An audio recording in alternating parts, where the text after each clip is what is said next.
We have Dr. Mohan here with me. Of course, you know her from the landing coverage. Hey, Doc, how are you? I'm doing very well, Mr. President. I just Thank want you you to know. for taking the time to speak with us. Are you kidding me? What an honor this is. This is an incredible honor, and it's amazing.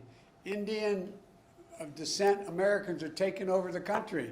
You, my vice president, my speechwriter, Vinay, I tell you what, but thank you. You guys are incredible. Did you want to say something? I'll be quiet. Absolutely, Swati. Tell us how you felt on landing day, and actually what path brought you to here at the lab. Absolutely. So my path actually started way back when I was a child watching my first episode of Star Trek. In addition to those fantastical scenes of space, what really captured my attention was this really close-knit team who was working together, manipulating this technological marvel with the sole purpose of exploring space and understanding new things and seeking new life. Perseverance is my first mission at JPL, where I've gotten to work from the very beginning of formulation all the way through operations. And it's made me feel like I was part of that crew, being able to work with this incredibly diverse, talented team that has become like a family. Spending years creating our own technological marvel has been a privilege. Those last days and weeks leading up to landing day, it was pretty smooth, but we were all still really nervous and frankly terrified until we got through those final 7 minutes.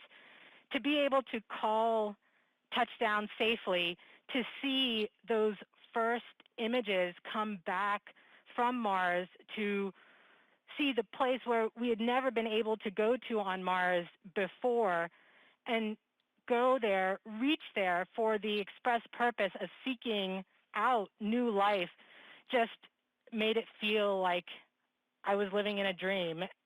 Now that that tremendous relief has passed for the team of being able to be there safely, all that's left is the excitement and the thrill of all the scientific discoveries that are yet to come of what Perseverance can actually find, and hopefully find those signs of past life on Mars. Well, I tell you what, you said you feel like you're living a dream. You've created a dream for millions and millions of young kids, young Americans. You talk about STEM. Look, the thing that I found so exhilarating about this, you all did this, the whole team, the team I can see now, and the entire team at JPL. What you did, you restored a dose of confidence in the American people. They're beginning to wonder about us. They're beginning to wonder, are we still the country we always believed we were? You guys did it. You guys gave a sense of America's back. It's astounding what you did. You should not underestimate it. You should not underestimate it. You did it the most American way. You believed in science. You believed in hard work, and you believed there wasn't a darn thing you couldn't do if you put your minds together. One of the reasons why we're such an incredible country is we're such a diverse country. We bring the best out of every single solitary culture in the world here in the United States of America, and we give people an opportunity to let their dreams run forward.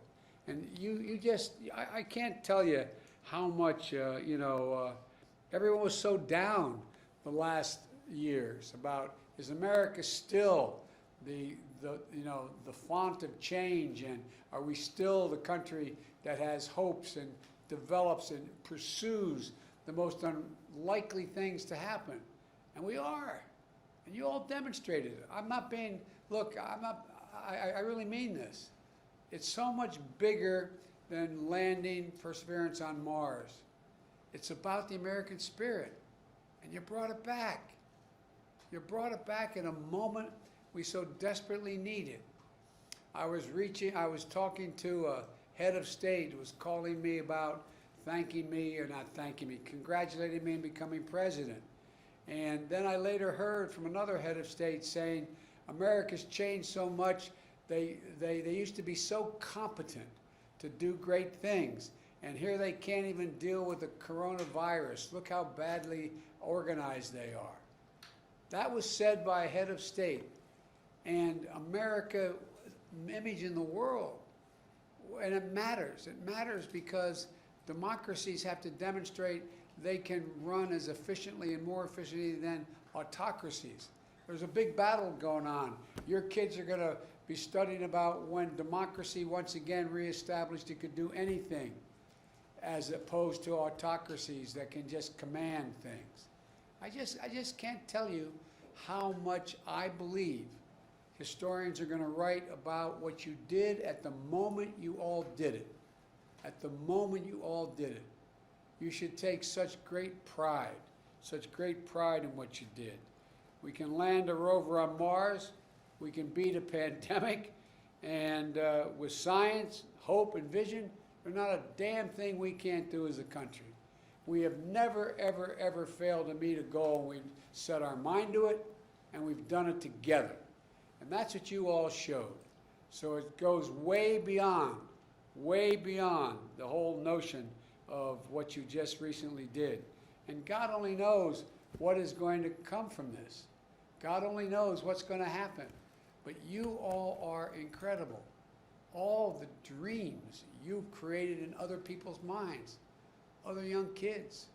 I tell you what, I just wanted to thank you and tell you, it just seems that, we're on the side of the angels just at the moment when things look like they're really dark in America over our history. Something has come along. Something has come along. And you guys came along and you did this.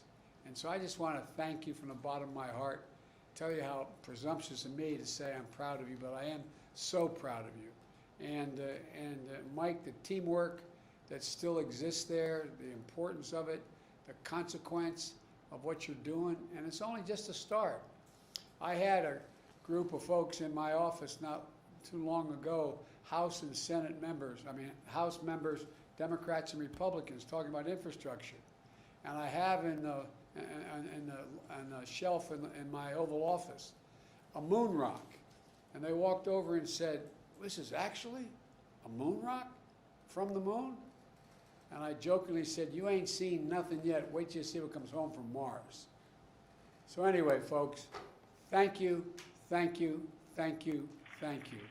You're great Americans, and you're demonstrating again, there's not a thing we cannot do when we set our mind to it. Well, God bless you all. Thank you. Thanks, Mike. Thank you very, very much, Mr. And President. by the way, I'm like a poor relative, Mike. When I'm invited, I show up. So be careful. The poor relatives, they show up. We will. They stay longer than they're supposed to. I'm one of those kind of guys. We will be more than happy to have you. To stay as long as you want. I'm looking forward to seeing you all in person. We'll get you in office here. Thank you. Thank you. Appreciate it. Bye-bye. Godspeed. Thank you, sir.